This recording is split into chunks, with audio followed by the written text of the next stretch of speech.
Buddha Gotama.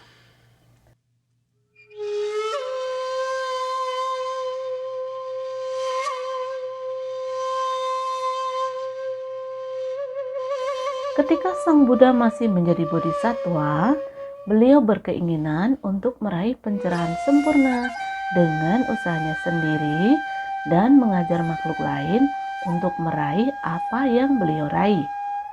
Kemudian beliau bertekad mengumpulkan paramita atau kebajikan dengan melepaskan harta kekayaan, mendanakan anggota tubuhnya dan kehidupannya sampai tak terhitung banyaknya, sampai dengan 20 asankya dan 100.000 mahakapa. Sehingga dengan kebajikannya, bodhisattva terlahir sebagai pemimpin di alam surga Tusita dengan nama Dewa Santosita. Ketika waktunya telah tiba, para dewa dan Brahma memohon untuk terlahir di alam manusia.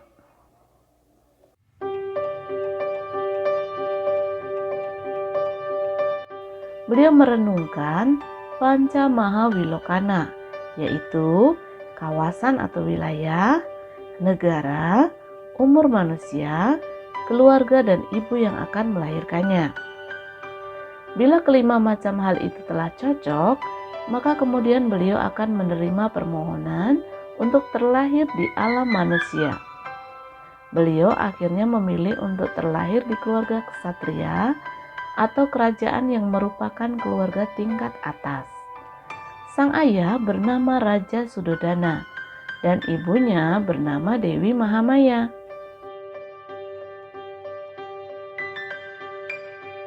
Pada waktu memasuki kandungan, sang ibu bermimpi ada seekor gajah putih mempersembahkan bunga teratai. Dengan kekuatan kebajikan sang bodhisattva, ketika terlahir di alam kandungan, terjadi gempa bumi yang sangat dahsyat dan muncul sinar terang yang sangat mengagumkan di berbagai penjuru dunia. Ketika berada di dalam kandungan, sang bodhisattva duduk bermeditasi tanpa merasa sempit dan tidak membuat ibunya menderita, tidak seperti bayi-bayi lain pada umumnya. Sang ibu selalu sehat dan selalu berbahagia, seperti seseorang yang sedang tidak dalam keadaan mengandung dan dapat melihat dengan jelas sang bodhisattva sedang duduk bermeditasi di dalam kandungannya. Pada waktu mendekati kelahiran, Ratu Maya kembali ke kota Dewadaha. Dalam perjalanan, sang bodhisattva lahir di Taman Lumbini pada tanggal 15 bulan purnama penuh, bulan ke-6, 80 sebelum Buddhist era. Beliau memiliki 32 tanda manusia besar dengan kekuatan kebajikan yang telah dikumpulkan. Sang pangeran berjalan 7 langkah. Ketika melangkah, muncullah bunga teratai di bawah kaki beliau. Kemudian beliau mengucapkan, "Akulah pemimpin dalam dunia ini. Akulah tertua dalam dunia ini. Akulah teragung dalam dunia ini.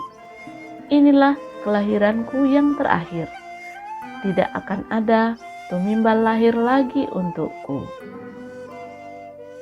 Setelah 5 hari kelahirannya, beliau diberi nama Siddhartha, yang artinya adalah segala cita-citanya tercapai, dan ada 7 orang Brahmana meramalkan bahwa jika sang pangeran hidup sebagai manusia biasa, akan menjadi raja dunia.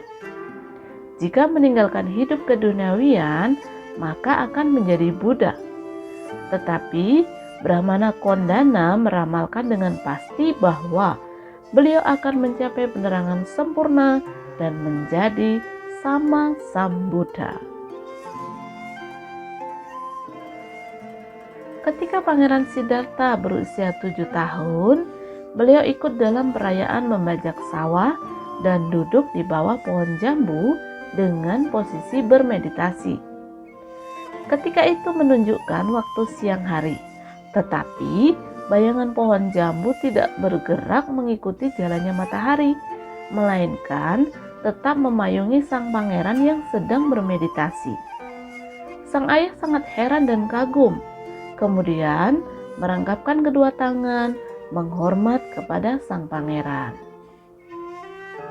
Pangeran Siddhartha sangat berbakat dan menguasai setiap keterampilan yang diajarkan, termasuk pendidikan kerajaan dan pelatihan khusus dalam seni bela diri. Dia digambarkan sebagai orang yang brilian dan sangat cerdas. Pada usia 7 tahun, pangeran menyelesaikan 18 pelajaran dalam waktu singkat, yaitu 7 hari, menghabiskan semua pengetahuan dan keterampilan guru-gurunya yang terkenal.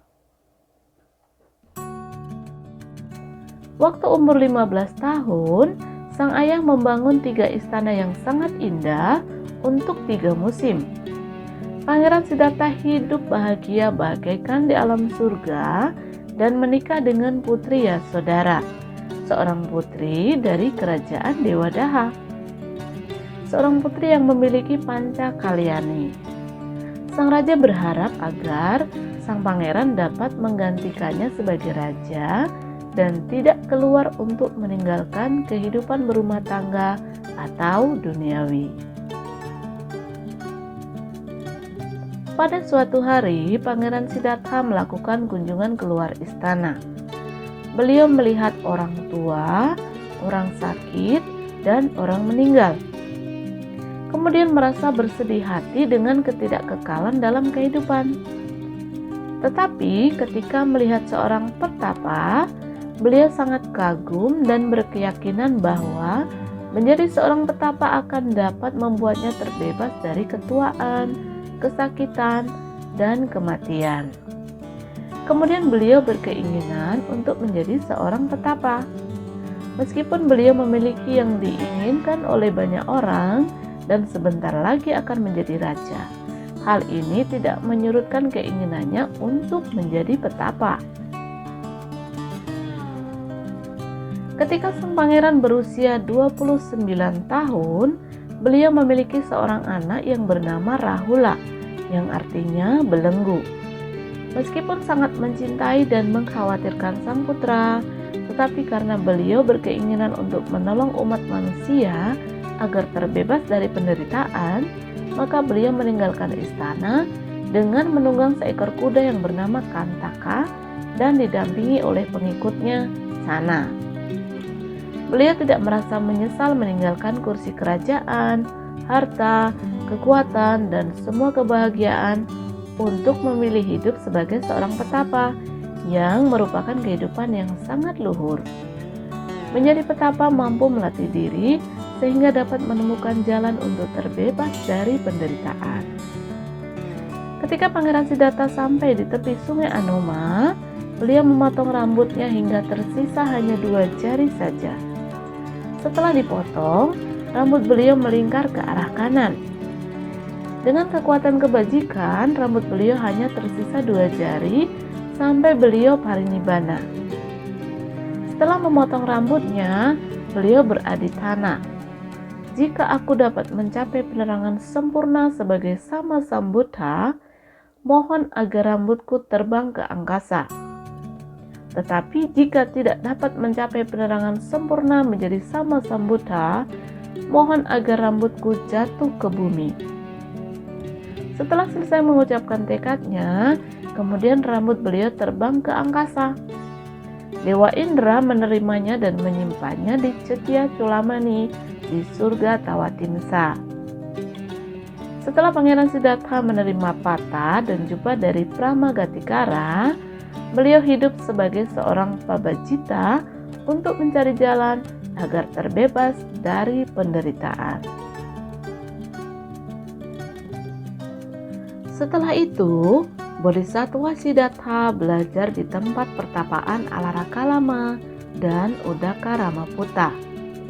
Dalam waktu tidak lama, Siddhartha telah menyerap seluruh pengetahuan gurunya, namun ia belum juga merasa menemukan jalan untuk keluar dari penderitaan.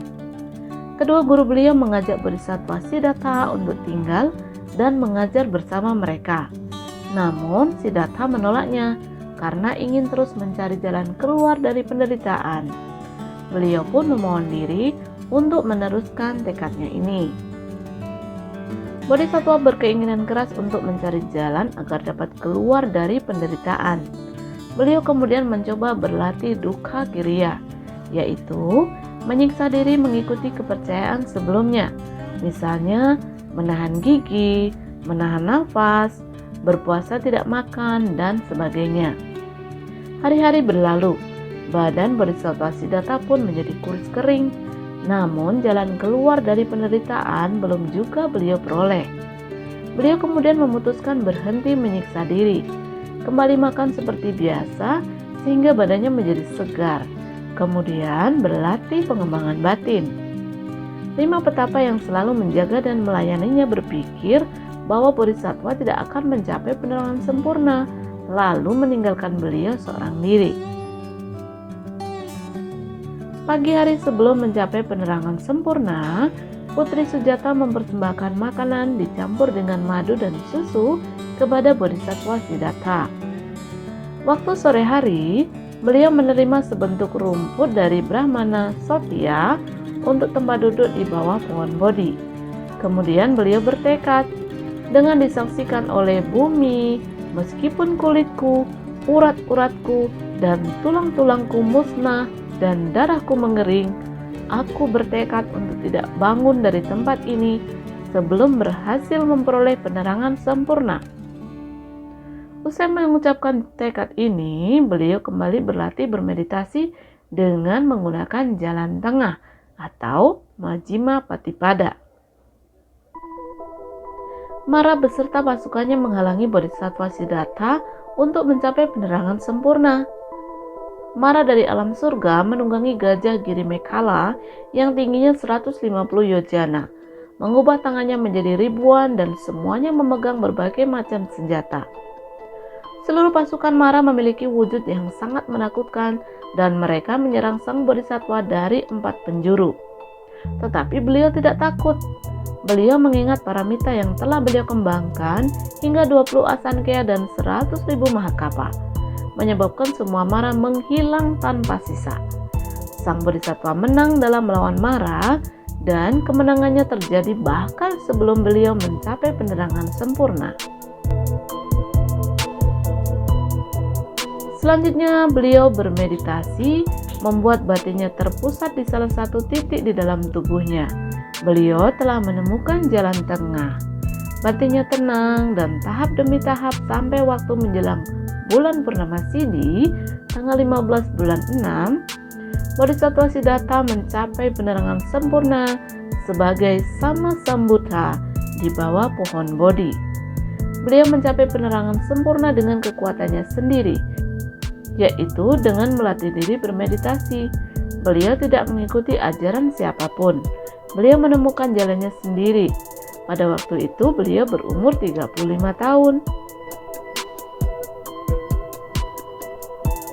Sang Buddha adalah orang pertama yang menemukan pengetahuan tertinggi, pengetahuan yang menyebabkan makhluk-makhluk dapat terbebas dari penderitaan. 1.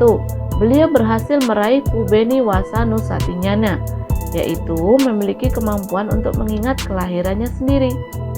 Yang kedua, beliau berhasil meraih Cutu Papatanyana, yaitu kemampuan untuk dapat melihat kelahiran dan kematian makhluk. Yang ketiga, beliau berhasil meraih Asawa Kayanyana, yaitu berhasil menghancurkan kekotoran batin. Karena telah melihat dengan jelas 4 kebenaran mulia, yaitu dukkha, sebab dukkha, lenyapnya dukkha, serta jalan untuk melenyapkan dukkha, beliau telah meraih pencerahan sempurna sebagai Arahata Sama Sambuddha, dan tidak akan ada yang mampu menandingi kesempurnaan beliau. Sang Buddha adalah guru agung bagi semua makhluk, karena beliau memiliki cinta kasih dan kasih sayang untuk mengajarkan makhluk-makhluk agar dapat terbebas dari penderitaan, serta mencapai nibbana yang merupakan kebahagiaan tertinggi.